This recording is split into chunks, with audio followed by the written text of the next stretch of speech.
80 से ज्यादा रोग आते हैं। जब पित्त बहुत बिगड़ जाता है तो लगभग 46 से 50 रोग आते हैं, और जब कफ बिगड़ जाता है तो 28 रोग आते हैं, और वात पित्त कफ तीनों बिगड़ जाएं तो 148 रोग आते हैं। सर्दी खांसी जुकाम से लेकर और कैंसर तक जो आखिरी रोग माना जाता है, ये सब वात पित्त कफ के बिगड़ने का खेल है। तो इस देश के आयुर्वेद चिकित्सा के सबसे महान लोगों में से कुछ नाम आप जानते हैं, जैसे चरक ऋषि, जैसे सुश्रुत ऋषि। ऐसे एक ऋषि हुए बाघभट्ट।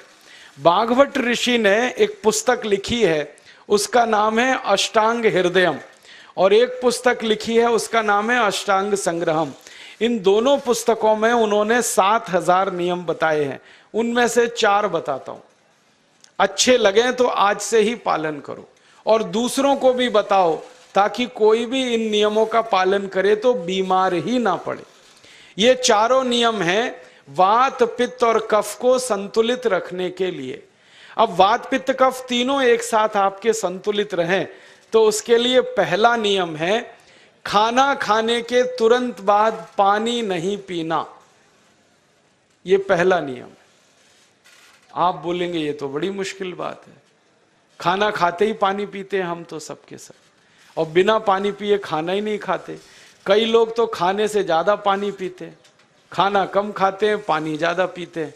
ये खाना खाने के बाद पानी कभी भी नहीं पीना, क्योंकि महर्षि बाघभट्ट कहते हैं भोजनांते विषम वारी, माने भोजन के अंत में पानी पियो तो जहर के पीने के जैसा है।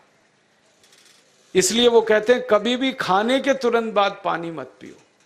अब आप मुझे पूछोगे क्यों नहीं पिए, कारण बता दो। कारण मैं बताना चाहता हूं सरल भाषा में। हम जब खाना खाते हैं ना तो पेट में सारा खाना इकट्ठा होता है। पेट में एक स्थान होता है, उसको हम कहते हैं जठर। संस्कृत में, हिंदी में जठर कहते हैं, अंग्रेजी में उसको एपिगैस्ट्रियम कहते हैं, हिंदी में कुछ लोग उसको आमाशय भी कहते हैं। ये जठर छोटा सा स्थान है। आपके पेट में नाभि है ना, उसके लेफ्ट साइड में बाईं तरफ छोटा सा स्थान है। सारा खाना आपका इसी स्थान पर आता है। जो भी आप खाते हो, रोटी चावल दाल सब्जी दूध दही कुछ भी खाओ, सब कुछ जठर में आता है। अब जठर में जैसे ही खाना इकट्ठा होता है तो उसमें आग जलती, और उस आग को कहते हैं जठर अग्नि। मिला के बोल देते हैं जठराग्नि। आप जैसे ही खाना खाते हो पेट में जठर में अग्नि जलती है, वो अग्नि खाने को पचाती है। और अग्नि खाने को ऐसे ही पचाती है जैसे रसोई घर की अग्नि खाने को पकाती है। आपके रसोई घर में आप अग्नि जलाओ, उसके ऊपर दूध रख दो, दूध में थोड़ा चावल डाल दो, अग्नि जब तक जलती रहेगी खीर तब तक बनती रहेगी।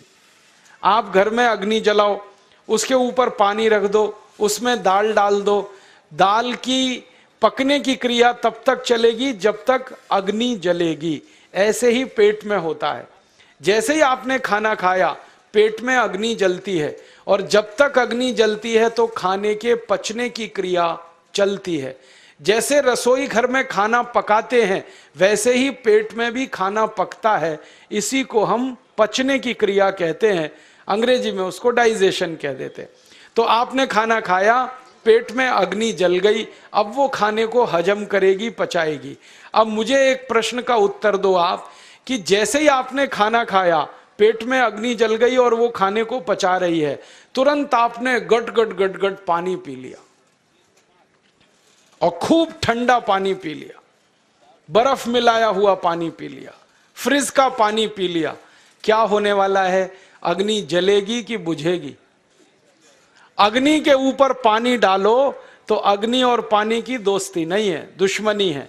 पानी अग्नि को बुझा देता है। तो आपने खाना खाया, अग्नि जली, पीछे से गटगट पानी पी लिया, अब अग्नि शांत हो गई, अब खाना पचेगा नहीं, तो वो पेट में पड़ा पड़ा सड़ेगा, और सड़ा हुआ खाना 100 से ज्यादा विष पैदा करेगा, और वो 100 विष आपकी जिंदगी को नरक बना देंगे, और जिंदगी भर आप बीमार पड़े रहेंगे। आपको मालूम है, कई लोग कहते हैं मुझे पेट में बहुत गैस बनती है। ये गैस उन्हीं को बनती है जिनका खाना हजम नहीं होता। कोई लोग कहते हैं कि मुझे पेट में जलन होती है, ये जलन उन्हीं को होती है जिनका खाना पचता नहीं। कोई कहते हैं कि मेरे पेट में एकदम गुम हो जाता है, फूल जाता है, ये सब वो लक्षण हैं जब खाना पचता नहीं। तो खाना पचेगा नहीं तो सड़ेगा, सड़ेगा तो विष पैदा करेगा, और वो विष आपको बीमार करेंगे। इसलिए महर्षि बागभट्ट ने कहा, खाना खाते ही पानी मत पियो। समझ में आया? फिर आप बोलोगे कितनी देर तक नहीं पिए? कम से कम 1 घंटे तक। 1 घंटे बाद पानी पियो। आप बोलोगे जी 1 घंटा क्यों? ये जो अग्नि जलने की क्रिया है ये लगभग 1 घंटे तक ही चलती है पेट में। उसके बाद अग्नि अपने आप शांत हो जाती है, उसके बाद पानी पी लो। तो खाना अगर 10 बजे खाया तो 11 बजे पानी पियो, 11 बजे खाया तो 12 बजे पियो, 12 बजे खाया तो 1 बजे पियो, 1 घंटे बाद पानी पियो। अब आपके मन में यह सवाल आ सकता है कि खाना खाने के पहले पी लें क्या? हाँ पी लो, 40 मिनट पहले पेट भर के पानी पी लो। 10 बजे खाना खाना है, 9:20 पे खूब पानी पी लो, जितना पी सकते हो। 11 बजे खाना खाना है, 10:20 पे पी लो, खूब पानी पी लो, 40 मिनट पहले। आप और एक सवाल पूछ सकते हो कि अच्छा ठीक है, खाने के बाद पानी तो नहीं पिएंगे, कुछ और पी सकते हैं क्या पानी को छोड़कर? तो उसके लिए बागभट्ट जी कहते हैं कि खाने के तुरंत बाद अगर पीना है तो दही की लस्सी पियो, मट्ठा। खाने के बाद अगर तुरंत पीना है तो फलों का रस पियो, गन्ने का रस पी लो, संतरे का रस पी लो, मौसमी का रस पी लो, अनार का रस पी लो। अब आप कहोगे ये सब महंगी महंगी चीजें बता रहे हैं, गन्ने का रस, संतरे का रस, अनार का रस, पैसे तो है नहीं। तो सबसे सस्ता रस है नींबू का ही रस पी लो, शिकंजी बना के पी लो, वो तो सबसे सस्ता है। तो खाना खाने के बाद या तो दही की लस्सी पियो या रस पियो। और एक तीसरी चीज है, दूध पी सकते। तो खाने के तुरंत बाद पीना है तो दही की लस्सी या मट्ठा, खाने के तुरंत बाद पीना है तो कोई फल का रस, खाने के तुरंत बाद पीना है तो दूध। पानी 1 घंटे बाद पियो। और अगर एक बात ध्यान रखो तो अच्छा है कि सवेरे खाना खाते हैं जिसको हम ब्रेकफास्ट कहते हैं, नाश्ता, तो फलों का रस पीना अच्छा। दोपहर को खाना खाएं तो लस्सी और मट्ठा पीना अच्छा, और रात का खाना खाएं तो दूध पीना अच्छा। जो लोग इस नियम का पालन कर सकते हैं, जिंदगी में कभी भी 80 रोग उनको नहीं हो सकते। वात पित्त कफ तीनों ही इस एक छोटे से नियम से संतुलित रहते हैं। तो ये पहला नियम मैंने आपसे कहा। दूसरा नियम एक और है, और वो नियम ये है कि पानी कभी भी पियो, घूट घूट भर के पियो। जैसे गरम चाय पीते हैं, गरम कॉफी पीते हैं, गरम दूध पीते हैं, एक एक घूट भर के, एक एक सिप करके, ऐसे ही पानी पीने की आदत डालो। ये मुंह में एक बार गिलास लगा लिया, गटागट उसको खाली कर दिया, ये तरीका गड़बड़ है। 1 घूट पानी, 2 घूट पानी एक बार में उतना ही पियो। आप बोलोगे ये क्या चक्कर है? बात ऐसी है कि एक एक घूट पानी जब हम पीते हैं तो मुंह की लार पानी के साथ मिलकर पेट में अंदर जाती है, और ये जो मुंह की लार होती है ये क्षारीय होती है, और पेट में हमेशा अम्ल बनता रहता है। तो 1 घूट पानी पिया, मुंह की लार इसके साथ अंदर गई, 2 घूट पिया और ज्यादा गई, बार बार लार अंदर जाएगी तो क्षार पदार्थ पेट के अम्ल के साथ मिलेगा। पेट में अम्ल बनता है, मुंह में लार क्षारीय होती है। तो ये क्षार को अम्ल में मिला दिया जाए और ये अच्छे तरीके से मिलकर पेट में जाए तो कभी भी कोई व्यक्ति के पेट को अम्लता नहीं होती, एसिडिटी नहीं होती। और पेट में अम्लता नहीं होती तो रक्त में अम्लता नहीं होती, और जिनके रक्त में अम्लता नहीं होती उनकी जिंदगी में कभी भी वात पित्त कफ के असंतुलन की स्थिति पैदा नहीं होती। इसलिए पानी घूट घूट करके पीना। मैं आपको एक छोटा सा मेरा ऑब्जर्वेशन बताता हूं, परीक्षण। आप भारत देश में या दुनिया में कहीं भी जाओ, मनुष्य को छोड़कर पशु पक्षियों को देखना शुरू करो, वो पानी कैसे पीते। किसी चिड़िया को पानी पीते हुए देखो, किसी पक्षी को पानी पीते हुए देखो, वो चोंच के एक बूंद ही के बराबर ही पानी उठाता है। एक बार में एक बूंद पानी लेगा, फिर थोड़ी देर चोंच चलाएगा, फिर पिएगा, फिर दूसरी बूंद लेगा, फिर चोंच चलाएगा, फिर पिएगा, फिर तीसरी बूंद।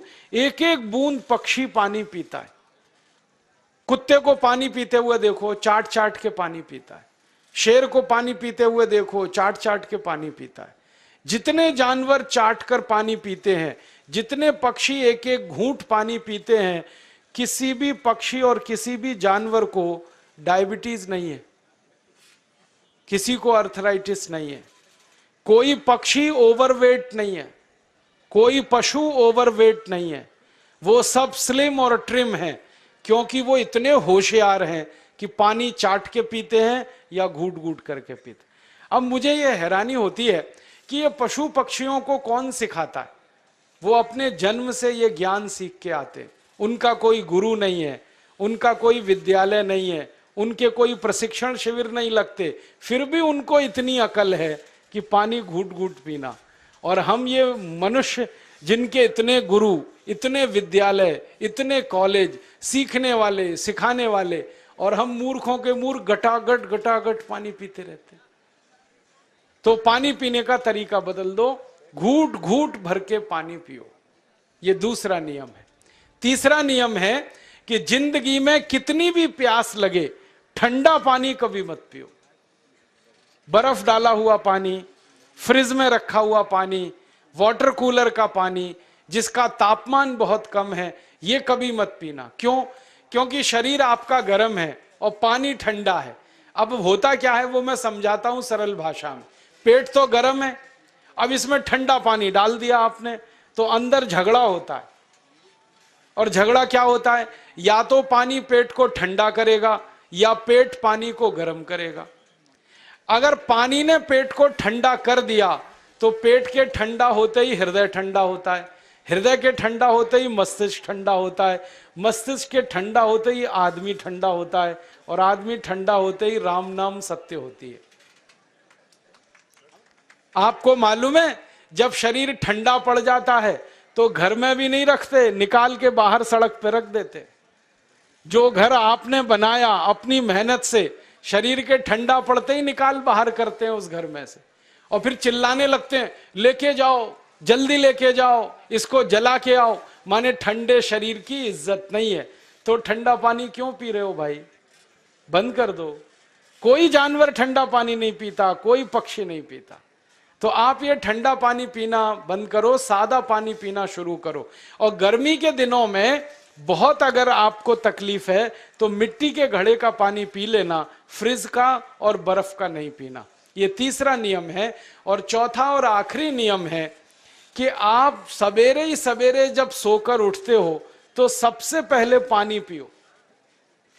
जैसे ही आपकी आंख खुल गई तो पहले 2-3 गिलास पानी पी लो, उसके बाद आप टॉयलेट में जाओ। उठते ही पानी पियोगे तो 2 फायदे हैं। पहला फायदा यह है कि पानी पेट में जाकर बड़ी आंत को साफ करता है, और जैसे ही बड़ी आंत की सफाई होगी पेट पे दबाव पड़ेगा और आप संडास घर में जाएंगे, 2-3 मिनट में पेट आपका साफ हो जाएगा। जिनका पेट सुबह एक बार में साफ हो जाता है उनकी जिंदगी में कभी रोग नहीं आता।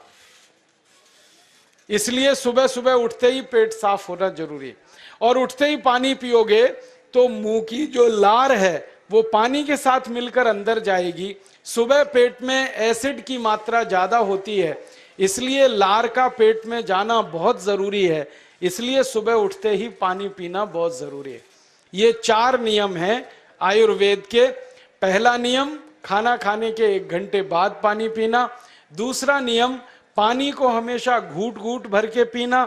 तीसरा नियम, कभी भी जिंदगी में ठंडा पानी नहीं पीना। और चौथा और आखिरी नियम, सवेरे उठते